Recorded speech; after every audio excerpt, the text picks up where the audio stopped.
Hello students, today in chapter number 9 ray optics and optical instruments में हम simple microscope के बारे में पढ़ेंगे।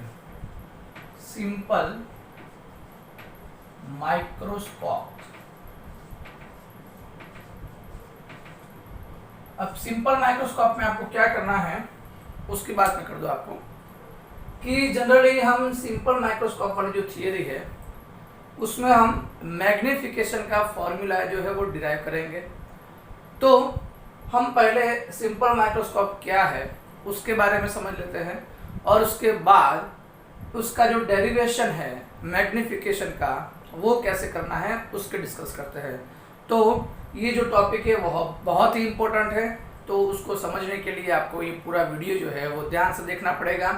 तो स्टार्टिंग करते हैं पहले हम सिंपल माइक्रोस्कोप से। तो सिंपल माइक्रोस्कोप क्या है एक्चुअली, अगर एक कॉन्वेक्स लेंस लेते हो तो एक कॉन्वेक्स लेंस वाली जो सिस्टम है उसी को बोलते हैं हम सिंपल माइक्रोस्कोप। कि अगर कोई ऑब्जेक्ट है उसको अगर मैग्नीफाई करना है, हमें उसको बड़ा देखना है, तो उसके लिए हम सिंपल माइक्रोस्कोप का यूज़ करते हैं। नॉर्मली आप जब एक ही कॉन्वेक्स लेंस के जरिए देखते हो तो वो जो सिस्टम है वो one type of simple microscope की तरह हो जाएगी। तो यहाँ पर मैं पहले सिंपल माइक्रोस्कोप पढ़ाने से पहले थोड़ा बहुत एंगुलर मैग्निफिकेशन का जो कॉन्सेप्ट है वो समझा दूँ, ताकि ये जो थियरी समझने आपको ज़्यादा कोई प्रॉब्लम ना हो। तो स्टार्टिंग करते हैं पहले हम एंगुलर मैग्निफिकेशन से।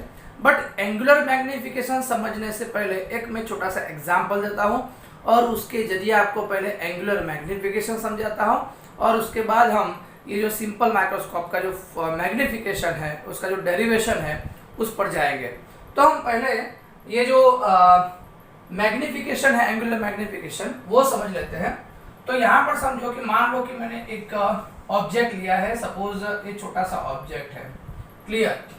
अगर इसका जो इमेज है वो यहाँ पर मिलता है, सपोज इसका जो इमेज है वो यहाँ पर मिलता है, या फिर मान लो कि ऑब्जेक्ट जो है वो दोनों ऑब्जेक्ट सेम ही है, समझना पूरा कॉन्सेप्ट। अगर एक ऑब्जेक्ट यहाँ पर दूसरा ऑब्जेक्ट यहाँ पर, दोनों की हाइट सेम ही है, तो दोनों का जो मैग्निफिकेशन होगा वो सेम ही होगा, linear magnification.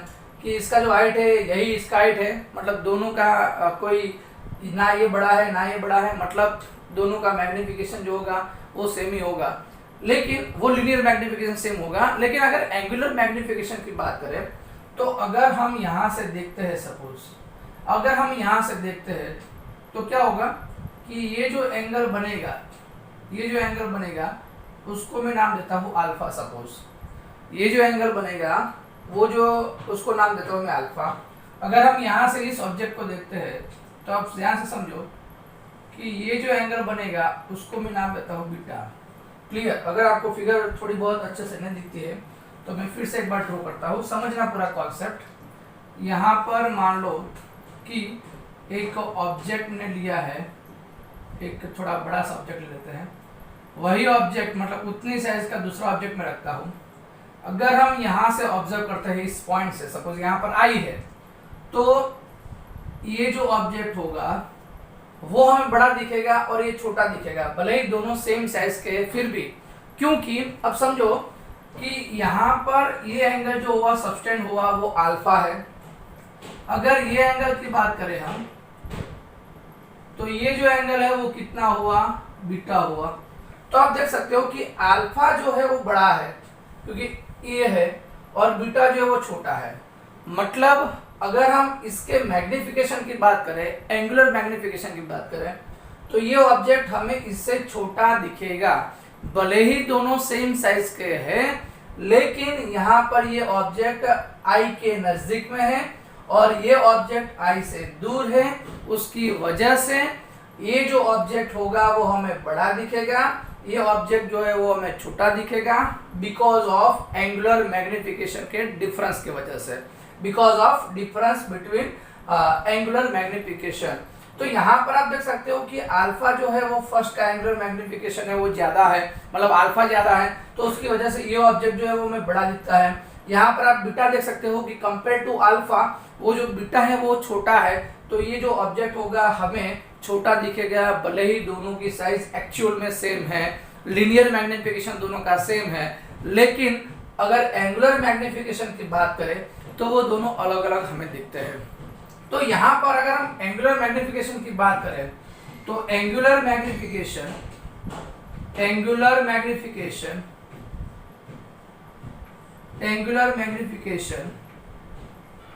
m is equal to, हम क्या लिख सकते हैं कि ये जो इसका साइज एक्चुअली मतलब ये बीटा होगा।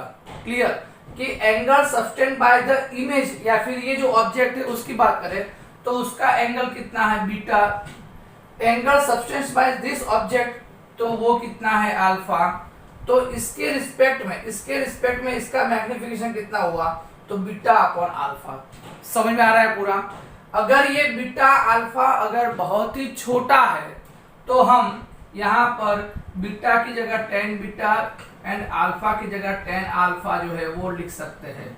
ये आपको समझ में आ गया होगा। तो अब हमारे पास एंगुलर मैग्नीफिकेशन का जो फॉर्मूला है वो क्या होगा, m is equal to beta upon alpha, या फिर अगर बीटा जो है वो छोटा है तो बीटा की जगह हम tan बीटा भी लिख सकते हैं। तो बीटा की जगह tan बीटा, अल्फा की जगह tan अल्फा, तो m इज इक्वल टू हम क्या लिख सकते हैं tan beta upon tan alpha. ये आपको समझ में आ गया होगा।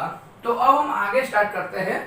अब सिंपल माइक्रोस्कोप की बात करते हैं। ये जो टॉपिक है वो समझना बहुत ही इंपॉर्टेंट है। उसका यूज कैसे करना है वो मैं आपको थियरी में बताऊंगा, लेकिन यहाँ पर आप समझ लो कि ये जो हुआ एंगुलर मैग्नीफिकेशन का कॉन्सेप्ट। अब हम बात करते हैं सिंपल माइक्रोस्कोप। अब सिंपल माइक्रोस्कोप में मैंने आपको बताया कि क्या होगा कि एक कॉन्वेक्स लेंस लेना है, उसके सामने ऑब्जेक्ट रखना है तो उसका जो इमेज होगा वो बड़ा दिखेगा। That is the concept of the simple microscope. तो यहाँ पर मैं एक सिंपल माइक्रोस्कोप, पहले हम ऐसा रखते हैं कि ऑब्जेक्ट जो है वो बड़ा ही है, बराबर। तो यहाँ पर मान लो कि आई है, क्लियर। यहाँ पर क्या है ऑब्जेक्ट है और ये ऑब्जेक्ट जो है वो आपको कंप्लीटली दिख रहा है। अगर ऑब्जेक्ट जो है वो आपको कंप्लीटली दिखे और वो डिस्टेंस कितना होना चाहिए तो minimum distance between eye and object is d to see the clearly object. Clear, अगर ऑब्जेक्ट जो है वो आपको अच्छे से क्लियर से देखना है तो ये ऑब्जेक्ट एंड आई के बीच का जो डिस्टेंस है वो मिनिमम डिस्टेंस जो है वो कितना होना चाहिए d के बराबर। अब ये d क्या है तो list distance of distinct vision. d जो है मैं यहाँ पे लिख दूं, d जो है वो क्या है list distance of distinct vision. अब इसका मतलब क्या होगा उसकी बात करते हैं, मैं आपको अच्छे से कॉन्सेप्ट से समझा दूं।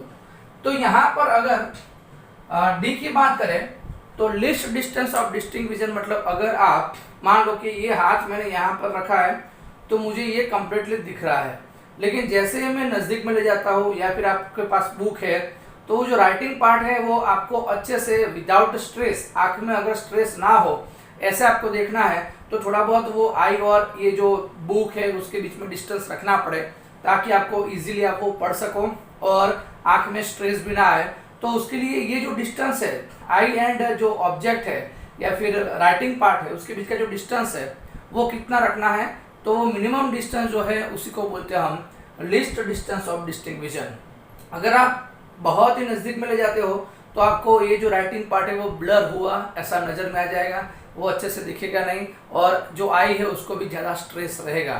तो विदाउट स्ट्रेस हम जिस डिस्टेंस से पढ़ पाते हैं उसी डिस्टेंस को हम क्या बोलते हैं list distance of distinct vision. और जनरली ह्यूमन आई के लिए मैं बात करूँ तो वो जो डिस्टेंस की वैल्यू है वो कितनी है 25 सेंटीमीटर। ह्यूमन आई की बात करें तो ये जो डिस्टेंस है वो कितना है 25 सेंटीमीटर। तो ये भी आपको याद रखना है। अब बात करते हैं हम, अगर हम ऑब्जेक्ट जो है वो अच्छे से मतलब बड़ा सा है वो क्लियरली दिखता है तो ये यहाँ पर ऑब्जेक्ट मान लो कि यहाँ पर आई है तो ये जो हुआ वो क्या हम लेंगे अल्फा लेंगे। क्लियर, ये क्या हुआ अल्फा। ये समझ में आ रहा है पूरा। अब हम क्या करते हैं कि ऑब्जेक्ट अगर छोटा है, ये ऑब्जेक्ट जो है वो बड़ा है तब की बात है, तो उस वक्त ये जो होगा वो क्या होगा list distance of distinct vision. तभी हमें ये क्लियर कट दिखेगा विदाउट एनी लेंस, मतलब लेंस की जरूरत नहीं है उसके लिए। लेकिन ऑब्जेक्ट जो है बहुत ही छोटा है और उसको हमें अच्छे से दिखना है बड़ा करके, तो उसके लिए हमें लेंस की जरूरत पड़ेगी। तो उस वक्त क्या होगा वो समझो।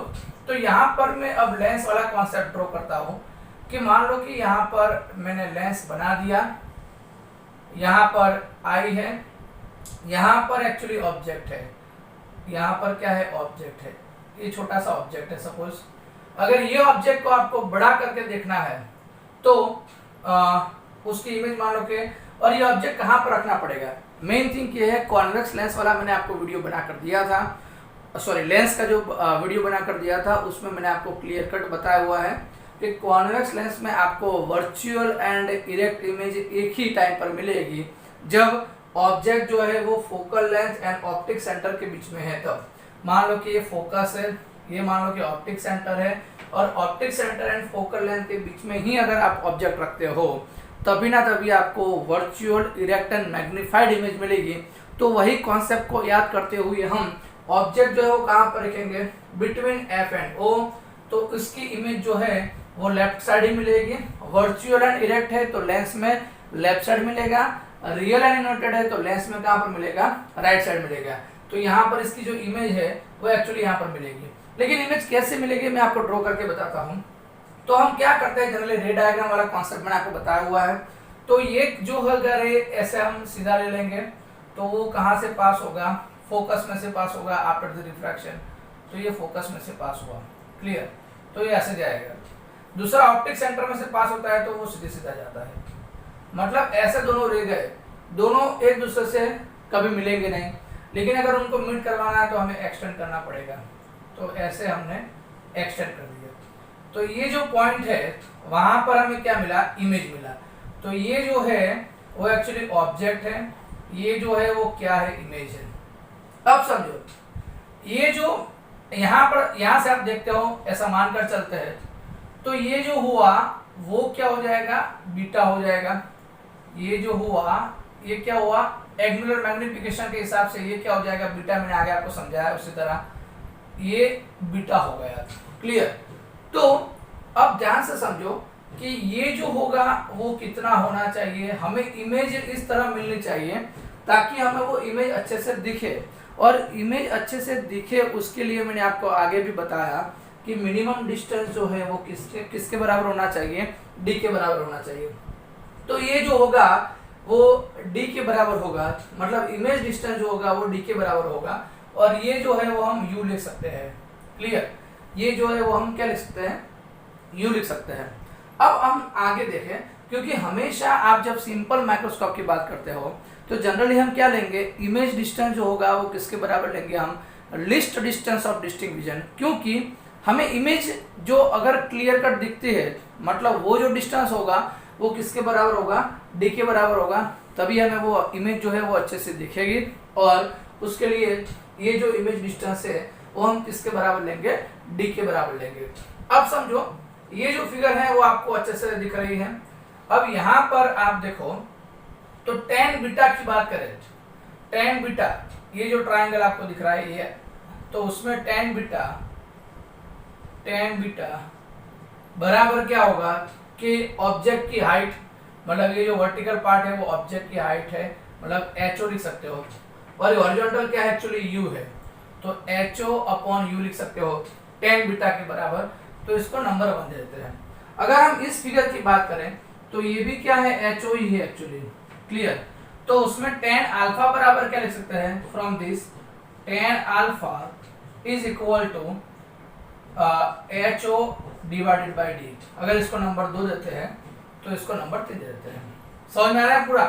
tan अल्फा कहाँ से आया, जब लेंस नहीं था और उस वक्त ऑब्जेक्ट हमें क्लियर कट दिख रहा था, तो ये जो डिस्टेंस होगा वो D होना चाहिए। तो tan अल्फा बराबर क्या हो जाएगा, HO divided by D। But अगर ऑब्जेक्ट जो है वो छोटा है, मतलब ये जो डिस्टेंस है वो उतना नहीं है जितना हम अच्छे से देख पा रहे हैं, तो उसके लिए हमें क्या करना पड़ेगा, लेंस का यूज करना पड़ेगा। और जब यहाँ से देखते हैं तो इमेज जो है, मतलब यही से ऑब्जेक्ट का इमेज यहाँ पर मिलता है, अच्छे से दिखता है, मतलब ये जो डिस्टेंस होगा इमेज डिस्टेंस वो कितना हो जाएगा, D, और ये तो U है। अब देखो तो from 3 and 2 from 3 and 2 magnification का फॉर्मूला क्या था कि tan beta divided by tan alpha. ये समझ में आ रहा है पूरा? ये मैंने इसलिए समझाया था कि ये मैग्निफिकेशन का फॉर्मूला कहाँ से आया, तो उसका यूज करने के लिए पूरा एंगुलर मैग्निफिकेशन का कॉन्सेप्ट मैंने आपको समझाया था। तो tan बीटा मतलब क्या है, HO डिवाइडेड बाय U, यहाँ पर डिवाइडेड बाय tan अल्फा बराबर क्या होगा, HO डिवाइडेड बाय D। तो यहाँ पर D अपॉन U हो जाएगा, इसके बराबर मैग्निफिकेशन के बराबर। क्लियर? तो M इज इक्वल टू क्या हो जाएगा, D अपॉन U। बट यहां पर समझो, अब यहां पर समझो कि M is equal to D upon U आया। D जो है वो तो नॉन है, क्योंकि मैंने आपको ऑलरेडी 25 सेंटीमीटर बताया हुआ है, लेकिन U जो है वो अननोन है। अब U जो है उसको रिप्लेस करके हमें फोकल लेंथ के टर्म में लाना पड़ेगा, क्योंकि हम जिस भी कॉन्वेक्स लेंस का यूज कर रहे हैं सिंपल माइक्रोस्कोप में, वो कॉन्वेक्स लेंस का अगर फोकल लेंथ हमें पता है तो उसके जरिए हमें मैग्निफिकेशन का भी पता चले। लेकिन कब, जब ये जो फॉर्मूला है वो D एंड F के टर्म में है तब। तो इसको नंबर हम 4 दे देते हैं। अब आगे की बात करें तो अब समझना पूरा कॉन्सेप्ट कि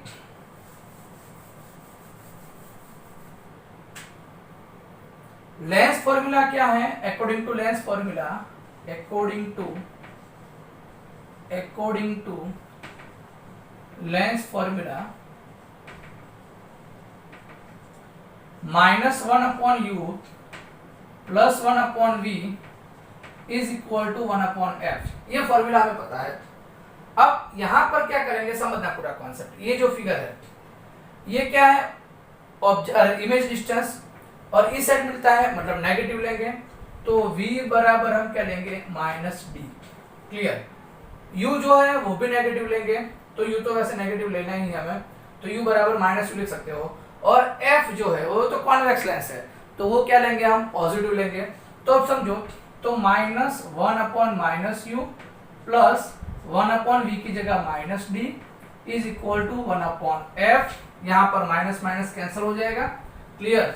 माइनस माइनस कैंसिल हो जाएगा, तो 1 upon U minus 1 upon D is equal to 1 upon F। अब हमें चाहिए कि एक्चुअली D अपॉन U, तो यहाँ पर मैं D के साथ मल्टीप्लाई कर देता हूँ।